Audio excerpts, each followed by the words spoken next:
तो अगला जो है हमारा टॉपिक, मांग की रेखा का ऋणात्मक होने का कारण। मांग की रेखा जो होती है, मांग की रेखा का जो ढाल होता है वो क्या होता है, ऋणात्मक होता है, इस तरह से होता है। तो ये होने का कारण, और इसे एक और सवाल कहा जा सकता है, कीमत के घटने पर मांग बढ़ने का कारण। जो नियम होता है, मांग का नियम क्या होता है, कीमत बढ़ने पर मांग घटता है, और ये कीमत घटने पर मांग बढ़ता है और कीमत बढ़ने पर मांग घटता है। तो यहाँ पे कीमत के घटने पर मांग बढ़ता है, क्या होता है, कीमत के घटने पर मांग बढ़ने लगता है। तो इसका कारण क्या क्या है। तो पहला हमारा आय का प्रभाव। देखिए, आय इस प्रकार से प्रभाव डालता है, समझिएगा इस बात को। मान लीजिए आप उपभोक्ता है, आपकी आय 20,000 है, इकायद है सैकड़ा, हजार, 10,000, ठीक है। अब मान लीजिए आपकी आय 20,000 है, ठीक है। अब क्या हुआ, आप अपना जीवन जैसे चलाते थे चला रहे हैं, अचानक से जो वस्तु था उसका मूल्य क्या हुआ, घट गया, कीमत क्या हुआ, घट गया। जैसे कोई भी चीज़ का कीमत अचानक से घट गया, क्या हुआ, घट गया। मान लीजिए, ठीक है, आपकी आय 20,000 थी और वस्तु का जो कीमत था वो घट गया।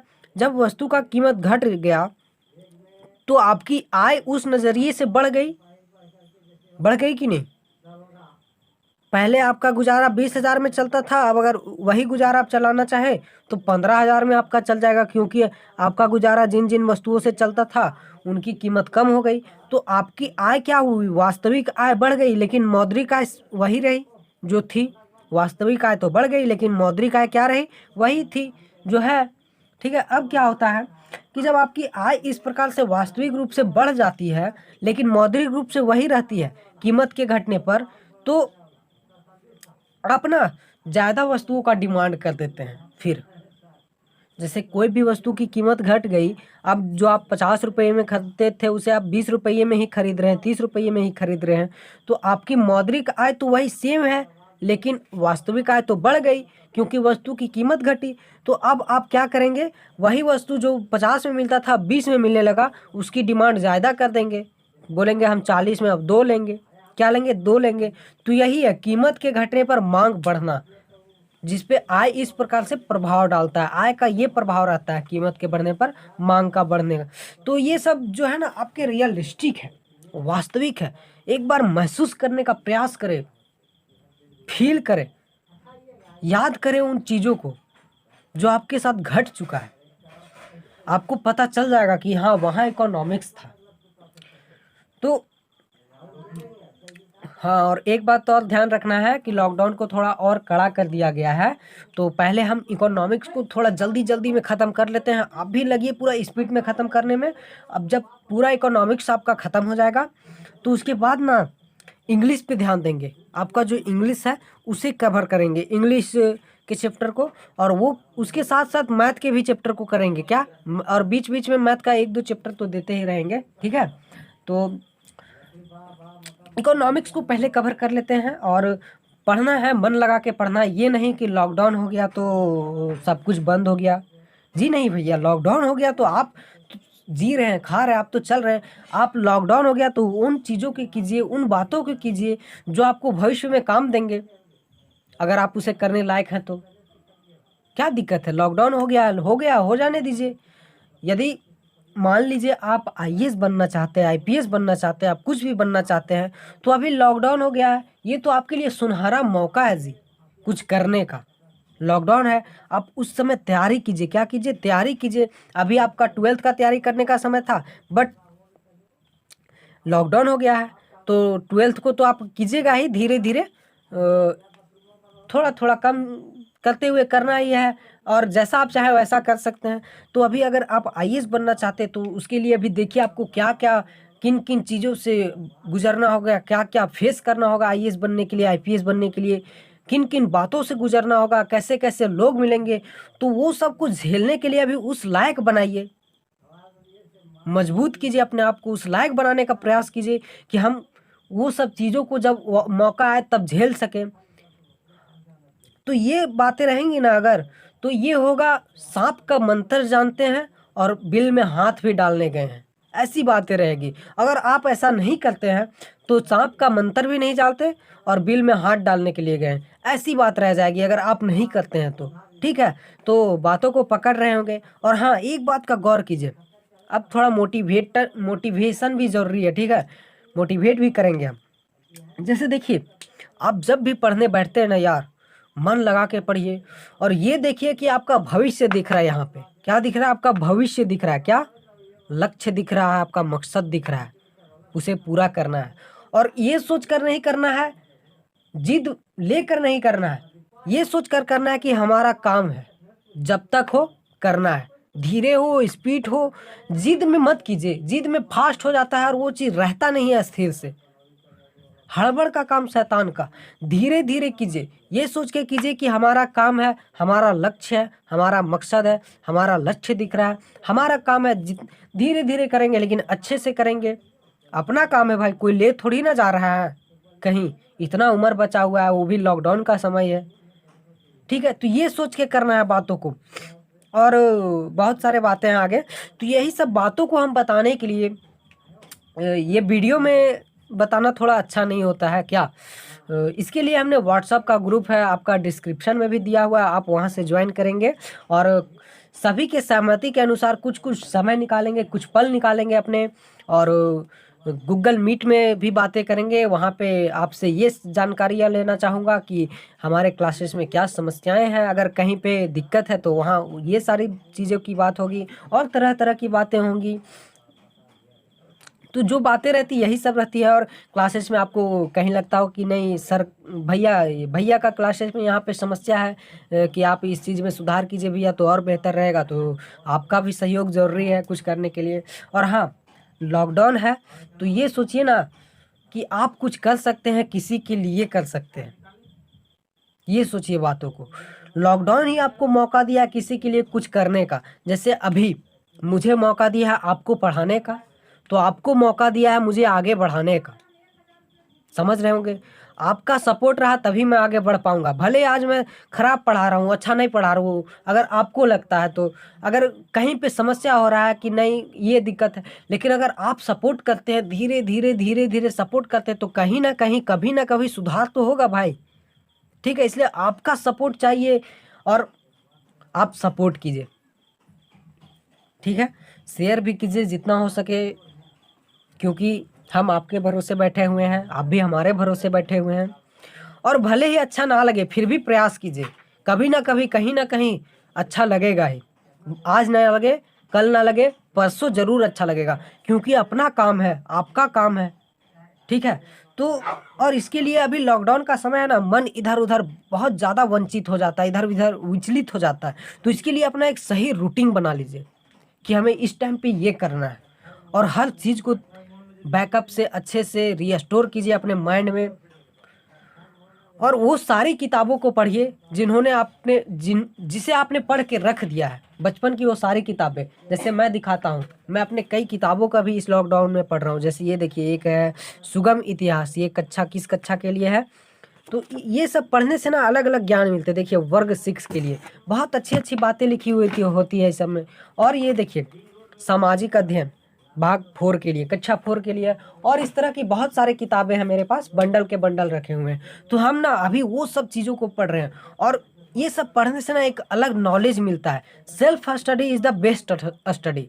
आप जितना खुद से पढ़ेंगे ना उतना बेहतर होगा, और यही मौका है जॉब का तैयारी करने का आपके पास, ठीक है। तो कुछ कीजिए, हमारा भी सपोर्ट कीजिए, क्योंकि आप ही के सपोर्ट से हम भी आगे बढ़ेंगे। तो देखिए अब जो हमारा है उपभोक्ता की संख्या, आय का प्रभाव हमने देखा किस प्रकार था। उपभोक्ता की संख्या जो होती है वो भी मांग, कीमत के घटने पर मांग बढ़ता है, इस पे निर्भर करता है।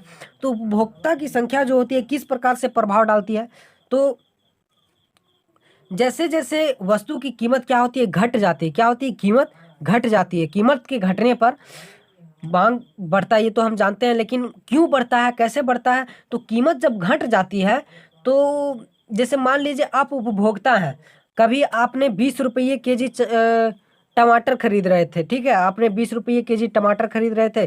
कुछ दिन बाद अगर उसकी कीमत क्या होगी, 50 रुपये केजी होगी टमाटर की कीमत, ठीक है, 50 रुपये केजी हो गई। तो आप क्या करेंगे, अब लेना छोड़ देंगे। लेकिन फिर से कुछ दिन बाद वही टमाटर का कीमत अगर 20 रुपये आ जाए, तो आप फिर से मार्केट में आ जाएंगे। खरीदने के लिए।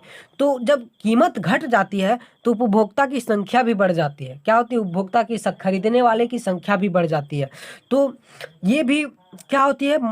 कीमत के घटने पर मांग के बढ़ने पर प्रभाव डालती है। जब उपभोक्ता की संख्या बढ़ेगी तो मांग भी ज़्यादा होगा। सामान रहे या ना रहे, मांग तो ज़्यादा होगा, कीमत घटेगी तो ये उपभोक्ता की संख्या कीमत के घटने पर मांग के बढ़ने का कारण बनता है। मांग के बढ़ने पर प्रभाव नहीं, ये कारण बनता है। क्या बनता है? मांग के बढ़ने का कारण बनता है। अब जो रही उपयोगिता में परिवर्तन, तो ये क्या कहता है भाई?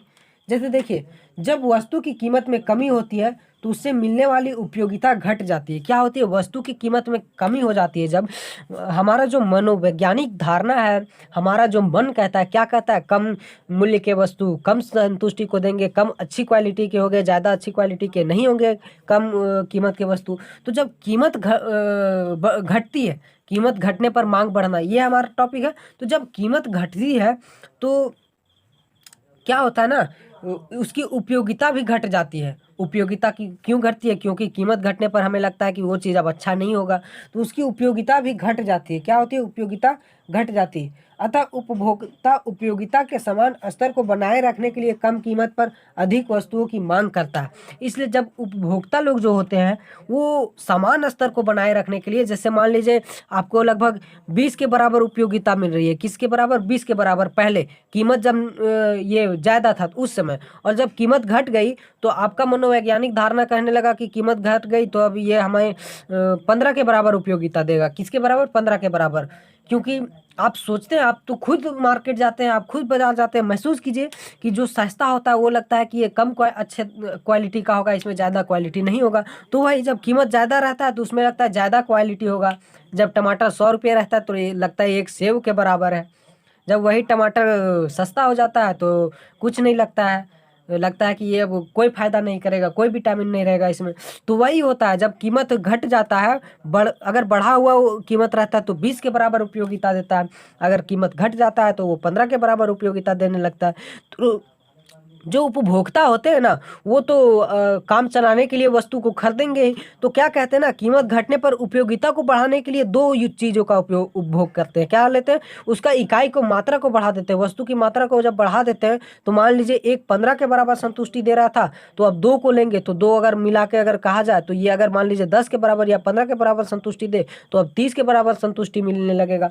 तो ये बातें रहती है जिसके कारण डिमांड भी बढ़ जाता है। क्या होता है? उपयोगिता को बढ़ाने के लिए डिमांड को भी बढ़ाया जाता है। तो ये बातें रहती हैं मांग की रेखा का ऋणात्मक होने का कारण, और अथवा में कहा जाए तो कीमत के घटने पर मांग बढ़ने का कारण। ठीक है, तो अब जो हमारा टॉपिक है मांग के नियम का अपवाद, जो कि इम्पॉर्टेंट है, ये भी इम्पॉर्टेंट रहा थोड़ा। अब मांग के नियम का अपवाद तो पहले लिख लेते हैं। तो ये जो है मांग के नियम का अपवाद, तो अपवाद कहने का मतलब कभी कभी जो मांग का नियम है, क्या है मांग का नियम? मूल्य बढ़ने पर क्या होता है? डिमांड घट जाता है, मांग घट जाता है, और मूल्य घटने पर डिमांड बढ़ जाता है। तो ये मांग का नियम है, परंतु कभी कभी ये नियम लागू नहीं होता। तो उसके लिए क्या क्या कंडीशन होते हैं? तो कंडीशन पहला हमारा है भविष्य में कीमत परिवर्तन की आशा। बिल्कुल बिल्कुल वास्तविक जीवन से रिलेटेड है, आप खुद महसूस कर सकते हैं। भविष्य में कीमत परिवर्तन की आशा। अभी लोगों को लग रहा है वर्तमान का स्थिति, प्याज का मूल्य में काफ़ी ज़्यादा परिवर्तन होगा इस वर्ष, या बढ़ोतरी होगा इस वर्ष, जिसके कारण बहुत सारे व्यापारी जो अभी हैं प्याजों को इकट्ठा करके ले रहे हैं। ठीक है, क्या कर रहे हैं? जमा कर रहे हैं।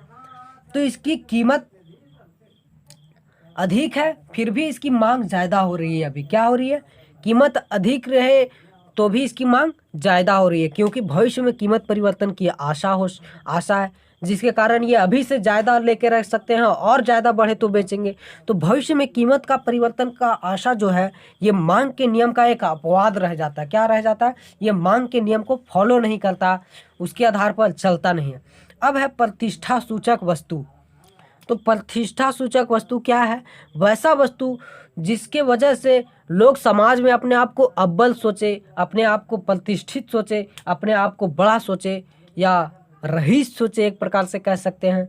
जैसे महंगे कार, अगर महंगे कार कितने ही महंगा है और उसे रखने से उस व्यक्ति की वैल्यू बढ़ जाती है, तो वो उस वस्तु को खरीदेगा ही, उस कार को खरीदेगा ही। तो ये मांग के नियम के अपवाद हो जाता है, मूल्य भी ज़्यादा है फिर भी खरीद रहा है। ठीक है, अगला है गिफिन का विरोधाभास। तो गिफिन का विरोधाभास का मतलब ये होता है कि जैसे देखिए, उपभोक्ता का जो मनोवैज्ञानिक है, हमने पहले भी कहा था, उपभोक्ता का जो मनोवैज्ञानिक है, मन का मानना है कि कम मूल्य वाली वस्तु कम संतुष्टि को देती है, अधिक मूल्य वाली वस्तु अधिक संतुष्टि को देती है। तो इस जगह पे वो सोचता है कि ये सस्ता है तो इसका मांग हम कम करते हैं क्योंकि ये संतुष्टि को कम देगा। अगर ये महंगा रहता तो उसका मांग हम ज़्यादा करते क्योंकि ये अधिक संतुष्टि को देता।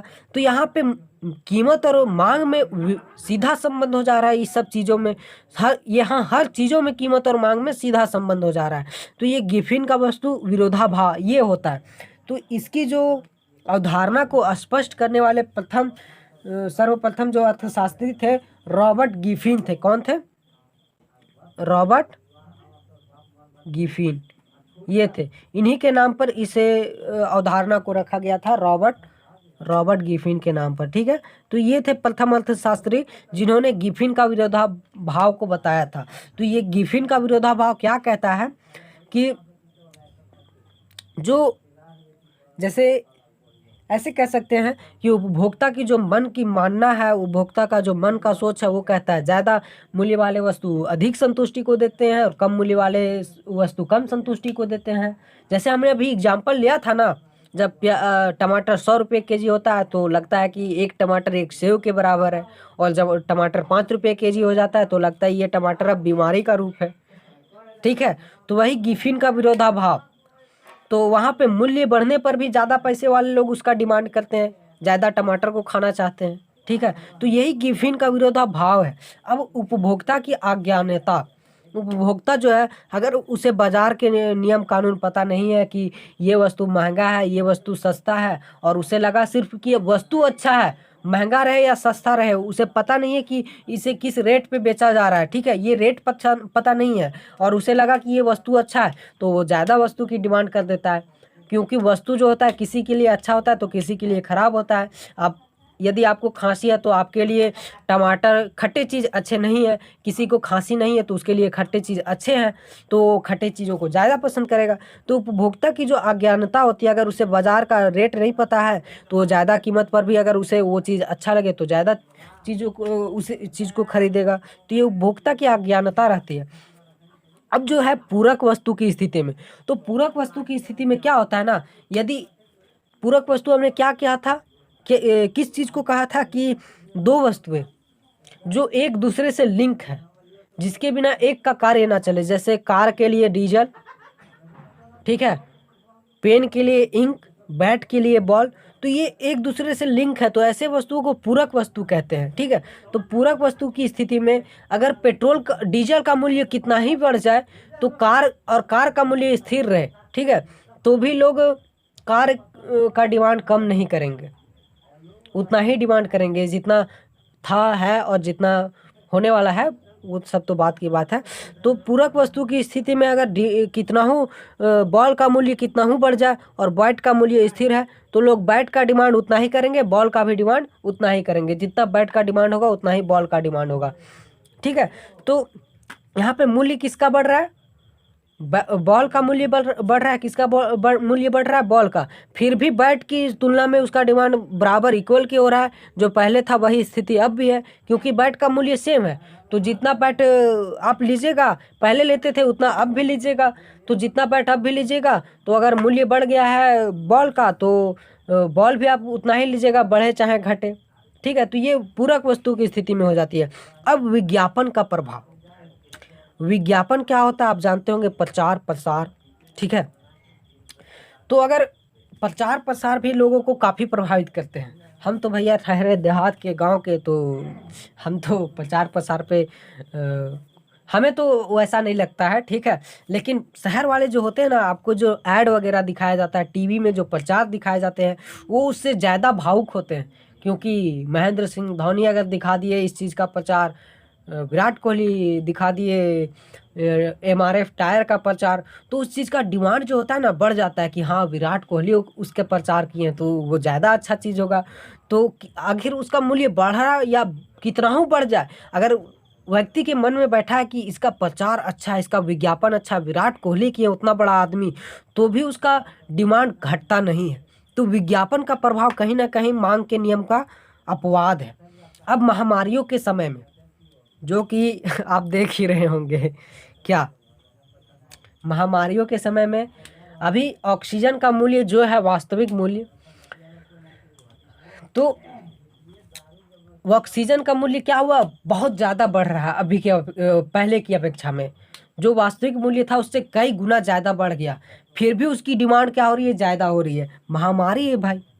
तो ये सब मांग के नियम के अपवाद हो जाते हैं, जो कि आपके रियल लाइफ से हैं, आप खुद से अनुभव कर सकते हैं। ठीक है। और एक बातें रहती हैं, जैसे कि हमने कभी कभी देखा था, क्या होता है ना दुकानों में, कभी कभी आप देखेंगे ना तो एक कंपनी की वस्तु को सबसे आगे फ्रंट में रखा जाता है शीशे में एकदम अच्छे तरीकों से। तो वहाँ पे जैसे लगता है कि शो के लिए रखा गया, क्या के लिए, शो करने के लिए वहाँ पे रखा गया, अच्छी अच्छी चीज़ सजा के अच्छे से कंपनी की वस्तुओं के।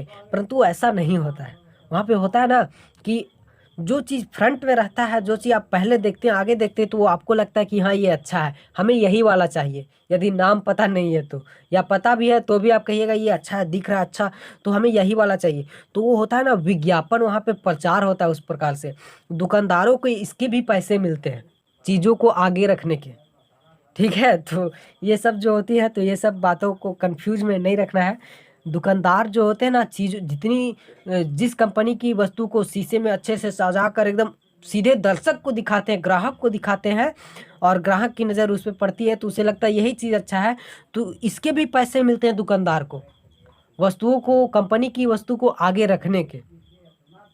और जो है आदत की वस्तुएं, जैसे मान लीजिए आपकी आदत है ड्रिंक करने की, शराब पीने की, अब उसका मूल्य कितना ही बढ़ जाए तो आपको तो लेना ही है, तो आप लोगे ही। फिर रहती है बात आरामदायक वस्तुएं, जैसे कहा जाए दवाइयों का मूल्य कितना ही बढ़ जाए, उसकी ज़रूरत है भाई, तो ये सब मांग के नियम के अपवाद हो जाते हैं। बहुत सारे बातें हमने यहाँ लिखा नहीं। अगर आपके पास बुक है ना, बड़ा मज़ा आएगा पढ़ने में, बड़ा मज़ा। ये जो हम बता रहे हैं वो, और एक बार आप बुक को खुद से रीडिंग कीजिएगा तो बहुत बहुत बहुत मज़ेदार हो जाएगा। इतना मज़ा आएगा ना, मैं खुद कह रहा हूँ, मुझे बहुत मज़ा आता है। ठीक है। मैं तो नोट्स इसलिए पढ़ देता हूँ आपके सामने ताकि आप कंफ्यूज ना हो। बुक पढ़ने लगा ना तो बहुत मज़ा आता है, बहुत मज़ा। और समझाने के लिए बुक का हेल्प लेना तो पड़ता ही, तो इसे मैं पूरे बुक को ही रीड कर देता हूँ जिस टॉपिक को समझाना है। भले ही थोड़ी थोड़ी कमियां रह जाती है बातों को, पूरी की बातों को बताने में, लेकिन यदि आपका सपोर्ट रहे तो बहुत जल्द थोड़ी और सुविधाओं को दी जाएगी। ठीक है। तो ये तो रहे मांग के नियम के अपवाद। अब जो होती है अगली टॉपिक है, अगला पॉइंट जो है, इसे आप चाहे तो स्क्रीनशॉट भी ले सकते हैं। यहाँ पे क्या है, देखिए यहाँ पे पूरा स्क्रीनशॉट तो सही से नहीं आ पाएगा। हाँ देख लीजिए, ऐसे ले सकते हैं, इस प्रकार से क्या है, ऐसे। अब चलिए अगला टॉपिक है हमारा, उसे देखते हैं। तो ये जो अब हमारा टॉपिक है मांगी गई मात्रा में परिवर्तन अथवा मांग की रेखा में गति। तो इसे पहले समझिएगा अच्छे से, क्या कहता है भाई कि यदि आप बाजार गए हैं सामान लेने के लिए, कुछ चीज़ लेने के लिए, और वहाँ पे क्या होता है ना, अगर वस्तु की मूल्य में परिवर्तन हो जाए तो आप वहाँ डिमांड में भी परिवर्तन कर देंगे। क्या करेंगे, अगर बढ़ जाता है तो डिमांड कम करेंगे, और मूल्य घट जाता है तो डिमांड ज़्यादा करेंगे, ये ऐसा होता है। तो यहाँ पे मांगी गई मात्रा में आप परिवर्तन कर देते हैं, उस स्थिति में क्या कर देते हैं, परिवर्तन कर देते हैं। तो वैसा स्थिति में जब आप परिवर्तन करते हैं तो मांग की रेखा में भी गति आ जाती है, वो भी परिवर्तित हो जाता है। यहाँ ऐसे होता है तो थोड़ा आगे बढ़ जाता है या थोड़ा नीचे पीछे हो जाता है, तो ये होता है। तो मांगी गई मात्रा में परिवर्तन दो प्रकार का होता है, पहला मांग में विस्तार और दूसरा मांग में संकुचन, ये बात रहती है। ठीक है। तो पहला क्या है हमारा, ये मांग में विस्तार और दूसरा मांग में संकुचन। समझते हैं बातों को। ठीक है, हड़बड़ाने की ज़रूरत नहीं है। और इसे इंग्लिश में कहते हैं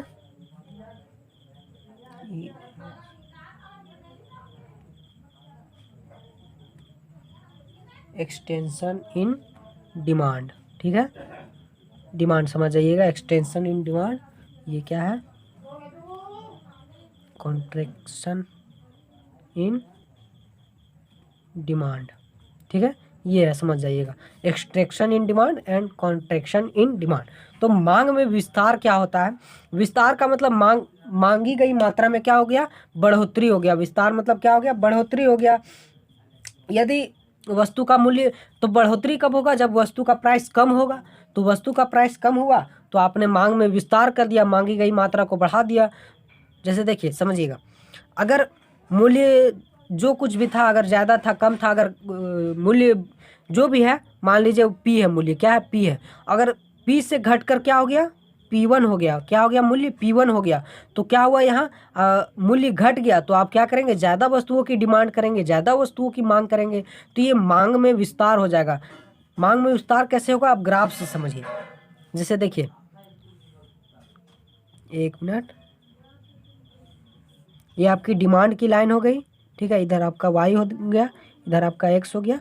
अब देखिए क्या होता है ना कि जब आपका प्राइस ये रहता है, मान लीजिए प्राइस ये है, तो इस लाइन पे यहाँ पे डिमांड करेंगे, आपका डिमांड इधर डिमांड रहेगा, इधर प्राइस, ठीक है, यहाँ आपका डिमांड है, इधर प्राइस, ठीक है, समझ जाइएगा, ठीक है, यहाँ डिमांड है।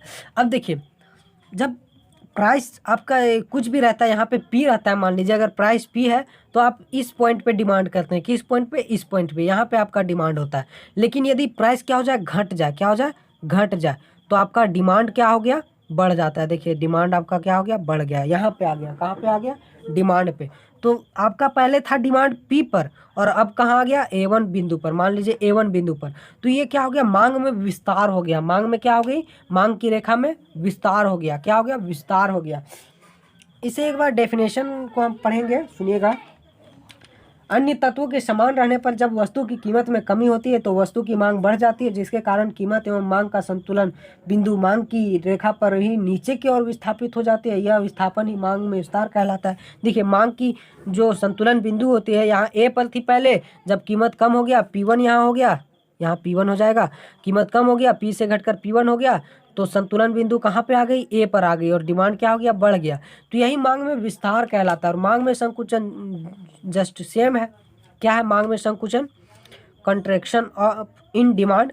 तो वही जो प्राइस था आपका, प्राइस क्या होगा, बढ़ जाएगा। मान लीजिए इधर वाई एक्सिस है, इधर एक्स एक्सिस है, ठीक है, ये आपका डिमांड है, आपका ओरिजिनल शुरू का प्राइस ये था, आपका ये यहाँ था, ये था, प्राइस ये था। अब जब क्या हुआ, प्राइस बढ़ गया, प्राइस जो हो गया बढ़ गया, तो डिमांड आप क्या करेंगे, कम करेंगे, ऐसा ऐसा मिलेगा आपको, ठीक है। इधर क्यू था, यहाँ पे आपने Q1, फिर डिमांड को आपने घटा दिया जब मूल्य बढ़ा, तो यहाँ पे A1 बिंदु इसे ले लेते हैं। तो क्या होता है, संतुलन का जो बिंदु था पहले ए था, अब ए से वहीं उसी रेखा पर ऊपर की ओर A1 पर चला गया, किस बिंदु पर, A1 पर चला गया। तो यहाँ मांग में क्या हुआ, कमी हुआ, मांग में कमी हुआ, तो इसे मांग में संकुचन कहा जाता है। बस यही है, मांग में विस्तार और मांग में संकुचन। अगला टॉपिक है, उसे लिखते हैं, ठीक है। अब देखिए क्या है, मांग में परिवर्तन अथवा मांग की रेखा में स्थान परिवर्तन टॉपिक है हमारा, ठीक है। जैसे मांग में परिवर्तन होगा या फिर मांग की रेखा का स्थान परिवर्तन होगा। पिछले में मांग की रेखा का स्थान परिवर्तन नहीं हो रहा था, यहाँ पे मांग की रेखा का, मान लीजिए मांग यहाँ है तो शायद उसकी रेखा यहाँ पे परिवर्तित होकर विस्थापित होकर इधर चली जाए या फिर इधर आ जाए। तो ये दो प्रकार के होता है, अगर इधर चली जाए तो मांग में वृद्धि कहलाती है, और इधर आ जाए तो मांग में कमी कहलाती है, ठीक है। देखिए अगर इस साइड चला जाए, हमारा दाईं ओर चला जाए तो मांग में वृद्धि कहलाएगी, अगर बाईं ओर शिफ्ट हो जाए तो मांग में कमी कहलाएगी, ठीक है। तो मांग में जो वृद्धि होता है वो दो स्थितियों में होता है, दो कंडीशन पे होता है। तो दो स्थिति कौन कौन से हैं, तो मांग में जो वृद्धि है वो दो स्थितियों में है। पहला, जब कीमत स्थिर रहे, क्या है, कीमत स्थिर रहे और मांग बढ़ जाए, तो इसका ग्राफ कैसे होगा, जब कीमत स्थिर रहे और मांग बढ़ जाए तो इसका ग्राफ देखिए ऐसे रहेगा। मान लीजिए आपका ये ग्राफ है, इधर आपका डिमांड का रेखा है, ठीक है, इधर आपका वाई है, इधर आपका प्राइस था, क्या था, प्राइस ये था, कीमत आपका क्या है, स्थिर है, ठीक है, लेकिन डिमांड क्या हुआ, आपका बढ़ गया, क्या हुआ, बढ़ गया। तो देखिए, तो क्या होता है, कभी कभी देखिए ये प्राइस आपका सेम है, इसी पे रहा, लेकिन डिमांड का लाइन जो है इधर शिफ्ट कर गया, अर्थात मांग में वृद्धि हुआ। क्या हुआ? मांग में वृद्धि हुआ। तो मांग प्राइस आपका यही रहा, क्या रहा? यही रहा, लेकिन डिमांड देखिए आपका कहाँ आ गया? यहाँ पे आ गया। क्वांटिटी का डिमांड जो था इधर डिमांड हमारा रहेगा, डिमांड इधर प्राइस रहेगा। क्या रहेगा? प्राइस। तो देखिए डिमांड आपका क्या होगा? इधर डिमांड आपका प्राइस, इधर प्राइस, इधर डिमांड। अब देखिए प्राइस तो आपका सेम रहा, लेकिन डिमांड का रेखा अगर इधर शिफ्ट हुआ तो प्राइस वही रहा, फिर भी डिमांड बढ़ गया। क्या हुआ? बढ़ गया। अब दूसरा स्थिति है जब मांग स्थिर रहे। क्या रहता है? मांग स्थिर रहता है और कीमत बढ़ जाए। क्या हो जाए? कीमत बढ़ जाए। तो वो दो स्थितियों में होता है। देखिए जैसे आपका ग्राफ इसका इस प्रकार से बनेगा, ठीक है। इधर वाई हो जाएगा, इधर आपका एक्स हो जाएगा, यहाँ पे प्राइस हो जाएगा, इधर प्राइस हो जाएगा, इधर डिमांड हो जाएगा। बस समझिएगा, ठीक है। अब आपका डिमांड का ग्राफ इस प्रकार से है।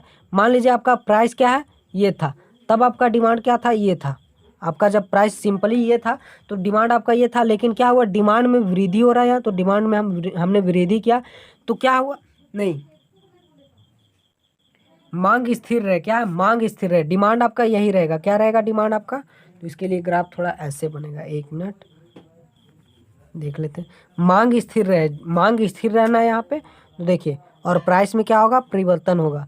देखिए हमारा ये डिमांड का ग्राफ बना, ठीक है, और ये हमने इसके वृद्धि को लिया, सीधा नहीं हो पा रहा है, आप कीजिएगा।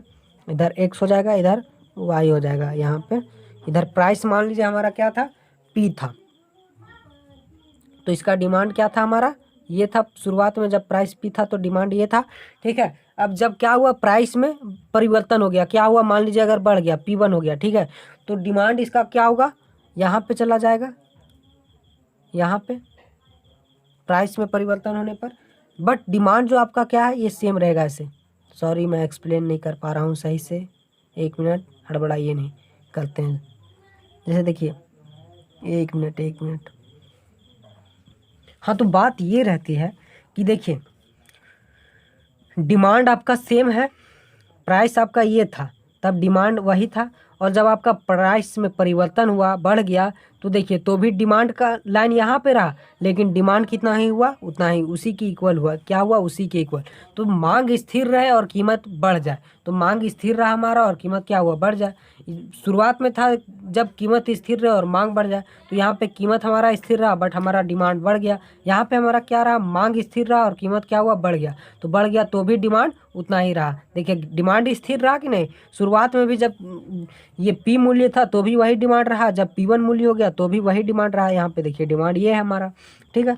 तो ये रहा मांग में वृद्धि, और मांग में क्या था? दूसरा कमी था, ठीक है। तो वो भी दो स्थितियों में होगा। इस प्रकार से देख लेते हैं, मांग में क्या? कमी।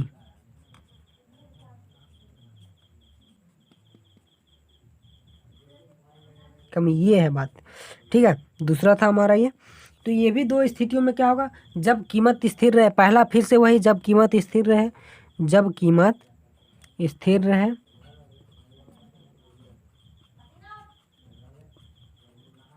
और मांग क्या हो हमारा? मांग बढ़ जाए। तो ये सब जो है ना आपके एग्जामिनेशन में बहुत कम पूछते हैं।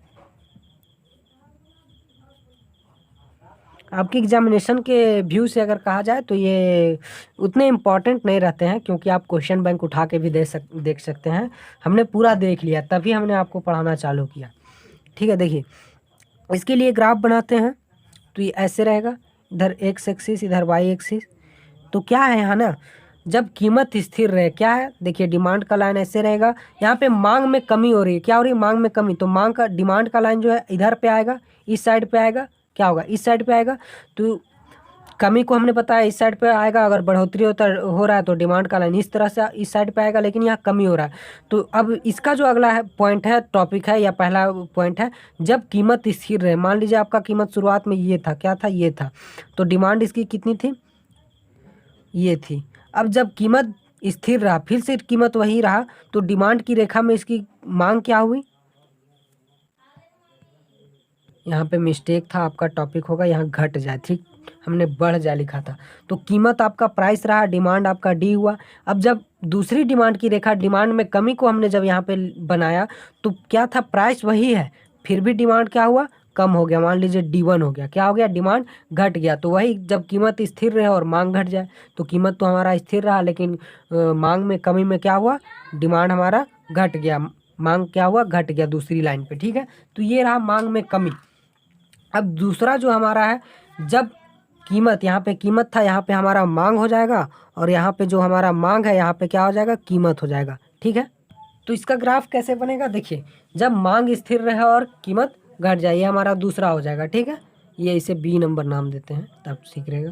तो इसका ग्राफ ऐसे बनेगा, क्या रहता है, मांग हमारा ऐसे ये इस प्रकार से होगा, और मांग में कमी इस प्रकार से होगा, क्यों, मांग में कमी हो रहा है, प्राइस क्या हो रहा है, मांग क्या हो रहा है, समान रह रहा है। तो मान लीजिए अगर यहाँ से हम एक ऐसे ग्राफ ले लेते हैं तो मांग हमारा समान हो जाएगा, ठीक है, सीधा नहीं हो रहा है।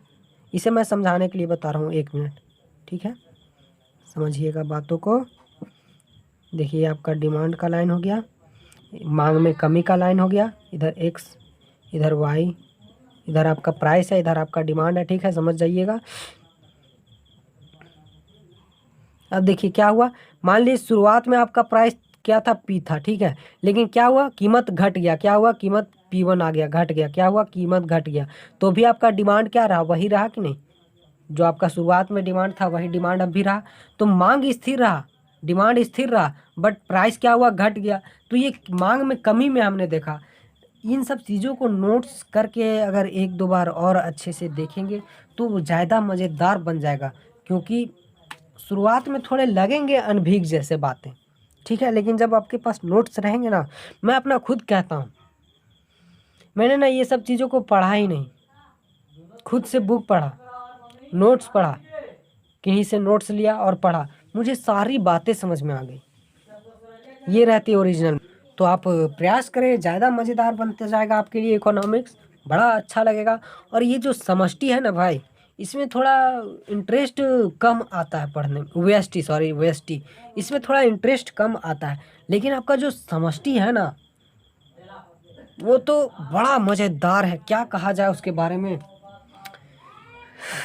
जैसे मैं उसके कुछ टॉपिक के बारे में बात करें तो क्या आपको लगता नहीं है कि हमारे देश में इतने जो गरीब लोग हैं, जब पैसा छापने की मशीन हमारे देश में है तो पैसा छाप कर सबों को अमीर क्यों नहीं बना दिया जाए।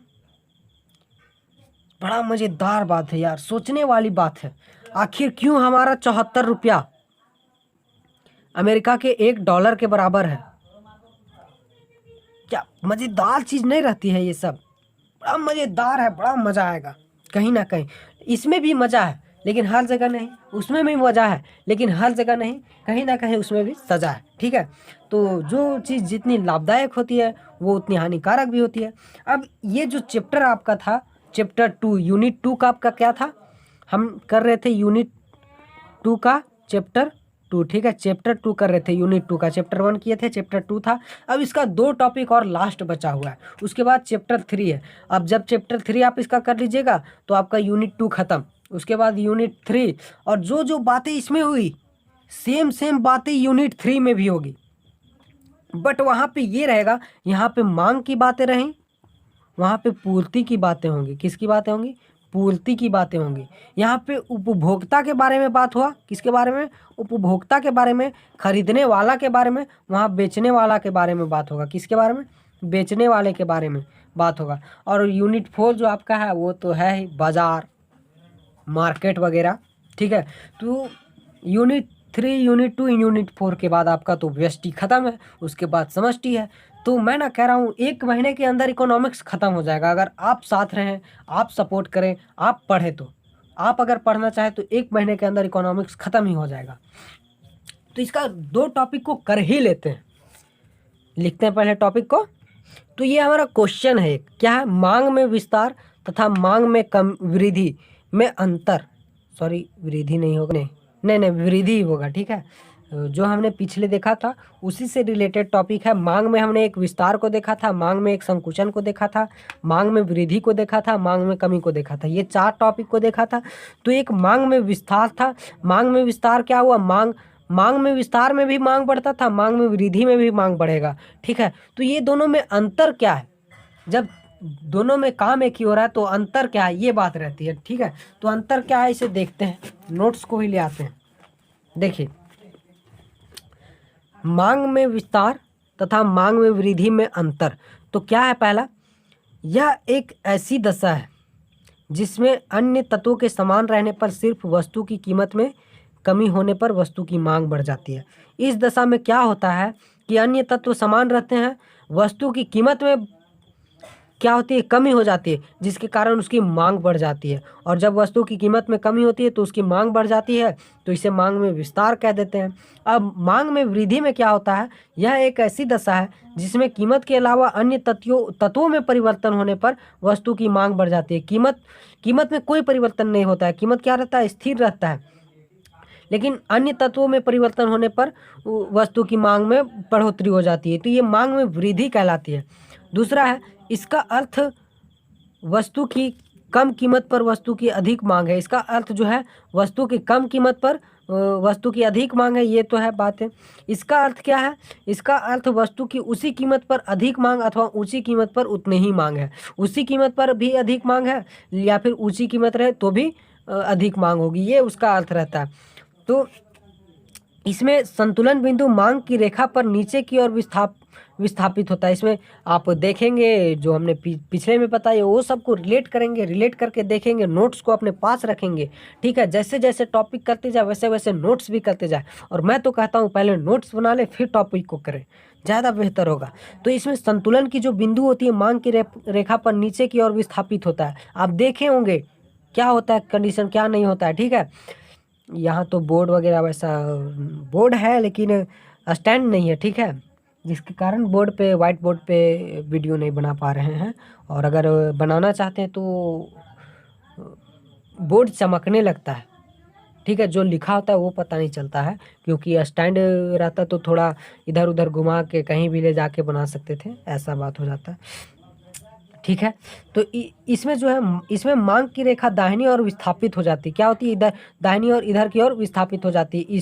इधर इस साइड ये मांग का है, इधर विस्थापित हो जाती है। ठीक है, इसमें मांग की रेखा नहीं बदलती, इसमें मांग की रेखा ज्यों की त्यों रहती है। इसमें मांग की रेखा बदल जाती है। ठीक है, फिर क्या है, यह मांग के नियम का पालन करता है। यह मांग के नियम का पालन करता है, मतलब कि वस्तु की कम कीमत पर भी उसकी अधिक मांग करता है। यह मांग के नियम को तोड़ देता है। यहाँ पे क्या होता है, कीमत स्थिर रहता है या फिर कीमत बढ़ जाता है, फिर भी उसकी मांग बढ़ जाती है, ये होता है यहाँ पे। यह मांगी गई मात्रा का एक भाग है, यह मांगी गई मात्रा का एक भाग है, अर्थात कि वस्तु बाजार में जो वस्तु को मांगा जाता है उसकी मात्रा का एक भाग है। यह मांग में परिवर्तन का भाग है, यह मांग में परिवर्तन का ही एक भाग है। इसका ग्राफ ये ऐसे रहता है। देखिए क्या था, ये आपका पी था, प्राइस था, यहाँ पे डिमांड क्या रहा, ये रहा, डिमांड ऐसे रहा। मांग में विस्तार क्या हुआ, मांग में विस्तार मतलब मांग में बढ़ोतरी। प्राइस क्या हुआ, देखिए प्राइस जब ये था पी था तो डिमांड उतना ही ये था। ठीक है, अब जब आपका प्राइस P1 घट गया तो डिमांड क्या हुआ, बढ़ गया, डिमांड Q से बढ़कर Q1 हो गया। इसमें क्या था कि जब आपका प्राइस उतना ही है फिर भी आपका डिमांड क्या हुआ, बढ़ जा रहा है। दो स्थिति था ना, तो जब प्राइस सेम रहता है फिर भी आपका डिमांड क्या होता है, बढ़ जाता है। पी था प्राइस तो डिमांड पहले क्या था, Q था, अब प्राइस P हो गया तो डिमांड क्या होगा, Q1 हो गया, मतलब मांग में वृद्धि हुआ। यहाँ पे प्राइस क्या था, ऊंची, दो कंडीशन था इसके लिए ना, प्राइस अगर बढ़ जाता है तो भी इसकी मांग क्या होगी, वही रहेगी। या तो जब देखिए प्राइस P था तो डिमांड इतना ही था, प्राइस P1 था तो भी डिमांड इतना ही है।